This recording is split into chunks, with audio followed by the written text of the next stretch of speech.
ರಾಜ್ಯದ ಜನ ಒಂದ್ ಕಡೆಗೆ ಸುಡು ಬಿಸಿಲಿನಿಂದ ಕಂಗೆಟ್ಟು ಹೋಗಿದ್ದಾರೆ. ಬಟ್ ಚಿಕ್ಕಮಗಳೂರಿನಲ್ಲಿ ಹಾಗಿಲ್ಲ ಪರಿಸ್ಥಿತಿ. ವರುಣನ ಆರ್ಭಟಕ್ಕೆ ಜನಜೀವನ ಅಂತೂ ಅಸ್ತವ್ಯಸ್ತ ಆಗಿದೆ. ಇನ್ಫ್ಯಾಕ್ಟ್ ಕೆಲ ಹಳ್ಳಿಗಳಂತೂ ಕತ್ತಲೆಯಲ್ಲಿ ಮುಳುಗೋ ರೀತಿ ಆಗಿದೆ. ಯಾಕಂದ್ರೆ ವಿದ್ಯುತ್ ಸಂಪರ್ಕ ಸಂಪೂರ್ಣವಾಗಿ ಕಟ್ ಆಗಿದೆ. ಹಾಗಾದ್ರೆ ಬೇಸಿಗೆ ಮಳೆ ಯಾವ ರೀತಿ ನಿತ್ರಾಣ ಮಾಡಿದೆ ಜನರನ್ನ ಅನ್ನೋದ್ರ ಡೀಟೇಲ್ಸ್ ಇದೆ, ನೋಡ್ಕೊಂಡು ಬರೋಣ. ಬೇಸಿಗೆಯಲ್ಲಿ ಮಳೆಗೆ ಜೀವನ ಅಸ್ತವ್ಯಸ್ತ. ಚಿಕ್ಕಮಗಳೂರಿನ ಆಲ್ದೂರು ಬಳಿ ಅನಾಹುತ.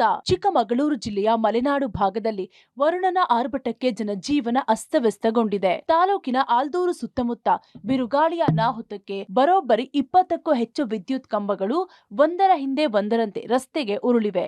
ಇದರಿಂದ ಮೆಸ್ಕಾಂಗೆ ಲಕ್ಷಾಂತರ ರೂಪಾಯಿ ನಷ್ಟ ಸಂಭವಿಸಿದ್ದು, ಸುಮಾರು 60 ಕಿಲೋಮೀಟರ್ ವ್ಯಾಪ್ತಿಯ 10 ಹಳ್ಳಿಗಳು ಕತ್ತಲೆಯಲ್ಲಿ ಮುಳುಗಿವೆ. ಈ ಮಧ್ಯೆ ವಿದ್ಯುತ್ ಸಂಪರ್ಕ ಸರಿಪಡಿಸಲು ಮೆಸ್ಕಾಂ ಸಿಬ್ಬಂದಿ ಮಳೆ ನಡುವೆ ಹರಸಾಹಸ ಪಡ್ತಿದ್ದಾರೆ. ಹಾಗಿದ್ರೂ ಯಾವುದೇ ಪ್ರಯೋಜನವಾಗಿಲ್ಲ.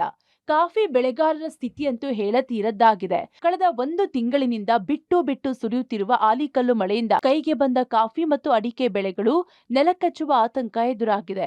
ಮಳೆಗಾಲ ಆರಂಭಕ್ಕೂ ಮುನ್ನ ಸಂಭವಿಸಿದ ಅನಾಹುತದಿಂದ ಮಲೆನಾಡಿನ ರೈತರ ಬದುಕು ಬೀದಿಗೆ ಬಂದಂತಾಗಿದೆ. ಇತ್ತ ಚಿಕ್ಕಮಗಳೂರು ಮತ್ತು ಬಾಳೆಹೊನ್ನೂರು ಸಂಪರ್ಕಿಸುವ ಶಂಕರ್ ಫಾಲ್ಸ್ ರಸ್ತೆಯಲ್ಲಿ ಬೃಹತ್ ಮರ ಧರಾಶಾಯಿಯಾಗಿದೆ. ಈ ವೇಳೆ ಅಧಿಕಾರಿಗಳಿಗಾಗಿ ಕಾಯದ ಸ್ಥಳೀಯರು ಮತ್ತು ಪ್ರಯಾಣಿಕರೇ ಸ್ವತಃ ಮರ ತೆರವುಗೊಳಿಸಿದ್ದಾರೆ.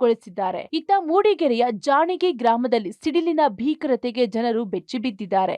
ರೈತ ತಮ್ಮಣ್ಣಗೌಡ ಎಂಬುವರ ತೋಟದಲ್ಲಿದ್ದ ಮರಕ್ಕೆ ನೇರವಾಗಿ ಸಿಡಿಲು ಬಡಿದು ಮರ ಕ್ಷಣಾರ್ಧದಲ್ಲಿ ಬೆಂಕಿ ಹೊತ್ತಿಕೊಂಡಿದೆ. ಹಸಿರು ಕಾನನದ ನಡುವೆ ಮಳೆ ಸುರಿಯುತ್ತಿದ್ರೂ ಮರಕ್ಕೆ ಹೊತ್ತಿಕೊಂಡ ಬೆಂಕಿಯ ಕೆನ್ನಾಲಿಗೆಯ ದೃಶ್ಯಗಳು ಮೊಬೈಲ್ ಕ್ಯಾಮೆರಾದಲ್ಲಿ ಸೆರೆಯಾಗಿವೆ. ಒಟ್ಟಾರೆ ಬೇಸಿಗೆಯಲ್ಲೂ ಕೂಡ ವರುಣ ದೇವನ ಆರ್ಭಟಕ್ಕೆ ಮಲೆನಾಡು ಕಂಗಾಲಾಗಿದೆ. ಮಳೆರಾಯನ ಈ ವಿಚಿತ್ರ ಆಟ ಕಾಫಿನಾಡ ಜನರಲ್ಲಿ ಅಚ್ಚರಿ ಮತ್ತು ಆತಂಕ ಎರಡನ್ನೂ ಏಕಕಾಲಕ್ಕೆ ಸೃಷ್ಟಿಸಿದೆ. ಮಲೆನಾಡಿನಲ್ಲಿ ಆಗಾಗ್ಗೆ ಸುರಿಯುತ್ತಿರುವ ಆಲಿಕಲ್ಲು ಮಳೆ ಕಾಫಿ ಹಾಗೂ ಅಡಿಕೆ ಬೆಳೆ ಮೇಲೆ ವ್ಯತಿರಿಕ್ತ ಪರಿಣಾಮ ಬೀರ್ತಿದ್ದು ಬೆಳೆಗಾರರು ಕಂಗಾಲಾಗಿದ್ದಾರೆ.